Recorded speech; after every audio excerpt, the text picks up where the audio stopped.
Okay, finally we finished this lecture, and let's see what we have covered in this lecture. First of all, we covered 4 types of inverse problems. The first type is the parameter inverse problem, where you have a PDE constraint optimization problem, but the unknown parameters are just parameters, are just vectors or scalars or matrices. They are just numbers. They live in a finite dimensional space.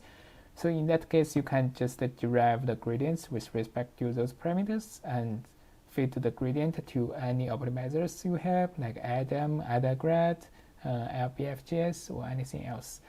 The second type of inverse problem is the so-called function inverse problem. In this type of a problem, you have a function as an unknown, and that is also divided into 2 cases. The first case is that the function does not depend on a state variable, so it's a function of space. And in the second case is a function that also depends on a state variable, and this can be more complicated because the unknown should participate much deeper into the numerical solver, and you have to couple both. If you use neural networks for approximating the unknowns, you have to couple the neural network computational graph and also the numerical solver computer graph in a much denser way. And the fourth step we did not cover, which we did not cover in this lecture, is the stochastic inverse problem, where your unknown is a random variable instead of a function or lower parameter.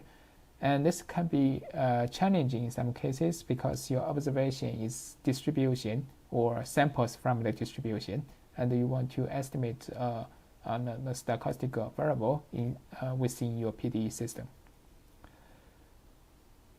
And we also cover the the neural networks as a function approximator instead of from the perspective view of a supervised learning. We compare the neural networks with piecewise linear functions, radial basis functions, and many other classical basis functions.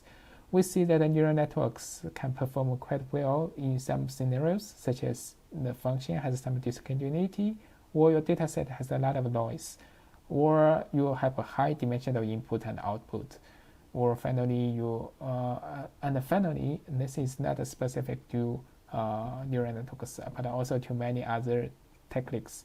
That is, for many scientific computing problems, you have a small data set, and the data set does not have too much noise.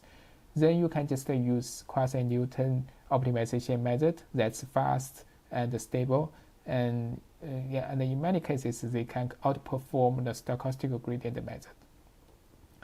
And we also talk about the training algorithms, such as direct training and residual minimization, and the penalty method, and the physics constraint learning.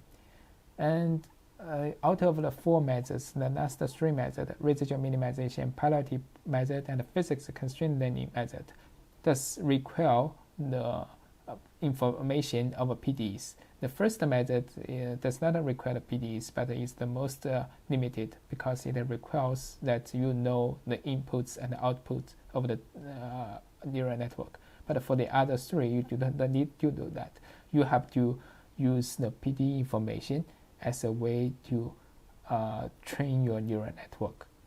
And finally, we talk about the AD semi-library, where we have a lot of hands-on examples and have first tests of this kind of inverse modeling with automatic differentiation.